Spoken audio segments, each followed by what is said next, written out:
Hi friends, আমি বারুজ্জি দিদি সুস্মিতা চলে এসেছি আজকে একটা ব্লগ নিয়ে। ব্লগটা আজকে খুব ছোটোই, তা শুরু করছি রাস্তা থেকেই। আমরা আজকে বেরিয়েছি মা আর ছেলে দুজনে মিলে যাচ্ছি বাঁকড়াতে যাচ্ছি এই জন্যই যে আমাদের একটা নিচে একটা খাট আছে। ওই খাটটা বহু বছরের পুরনো। তা ওর যে জাজিমটা ছিল সে জাজিমটা নষ্ট হয়ে গেছে। যখন আমরা এ বাড়িতে নিয়ে এসেছি আসার সময় জাজিমটা ফেলে দিয়েছে। তা সেই জাজিমটা কিনতেই আমরা আজকে বাঁকড়ায় যাচ্ছি, আমরা মা ছেলে।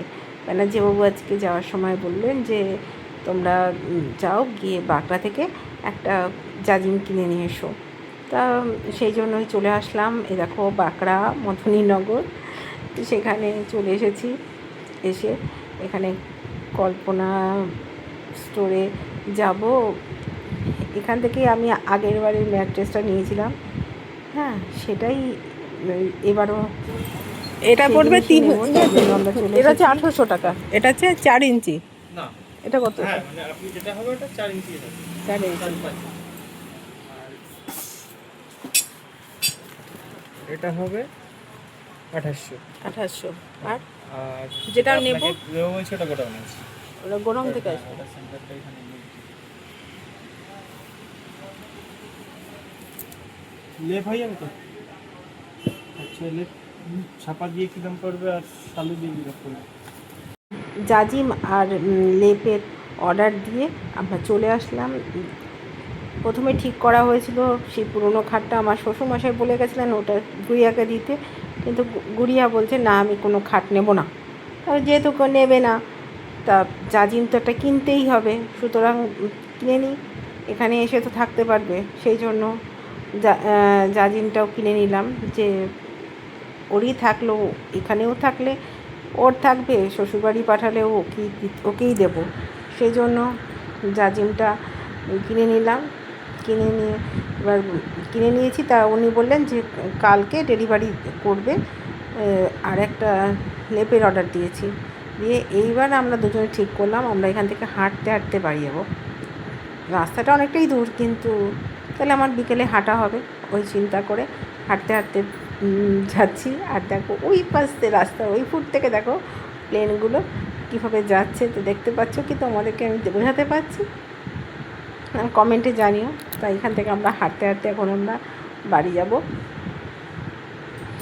সৌম্য তো আগে আগে ছুটছে, আমি তো পিছন পিছন। আর এখানে এত গাড়ির আওয়াজ, এখানে ভয়েস দেওয়া যাচ্ছে না।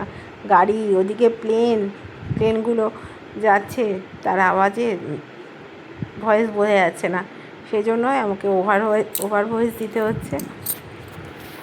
তা ম্যানেজারকে ফোন করলাম যে আমরা যাওয়ার সময় কি কিছু খাবার কিনে নিয়ে যাবো? বলে হ্যাঁ নিয়ে যাও। তা আমরা চিন্তা করলাম, এদিকে দেখো আস্তে আস্তে আমরা চলে এসেছি এই যে নির্মলা ক্যানেডির সামনে। এখানে দেখো কি সুন্দর সব স্ট্যাচু করা রয়েছে। নির্মলা ক্যানেডির পাশ থেকে আমরা যাচ্ছি। আমরা চিন্তা করলাম এগরোল চাউমিন কিনলে খুব ভালো লাগে না, তার থেকে বরং কি অন্য কিছু খাবার কিনে নিয়ে যাই যেটাতে রাত্রিবেলায় রান্না করতে হবে না।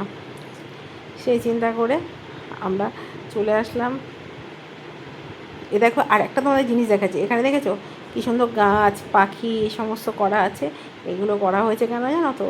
এখানে ওই প্লেন নামতে গেলে ওই ময়লার ভ্যাটের যে পাখিরা আসে সেগুলোর জন্য প্লেনের অসুবিধা হয়, ওই জন্য প্রশাসন থেকে ওই রকম করে দিয়েছে, ময়লার ভ্যাটের উপরে গাছ পাখি করে দিয়েছে। তারপরে চলে আসলাম এই যে ঋদ্ধিস কিচেনে এসে একটা বিরিয়ানি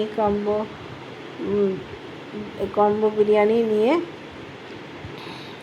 নিয়ে আমরা এখন বাড়ি ফিরছি। তোমাদেরকে একটু দেখিয়েও দিলাম, দেখো। তো যতটা ভালো মনে করেছিলাম বিরিয়ানিটা অতটা ভালো না, মাংসটা তো মোটেই ভালো ছিল না। যাই হোক,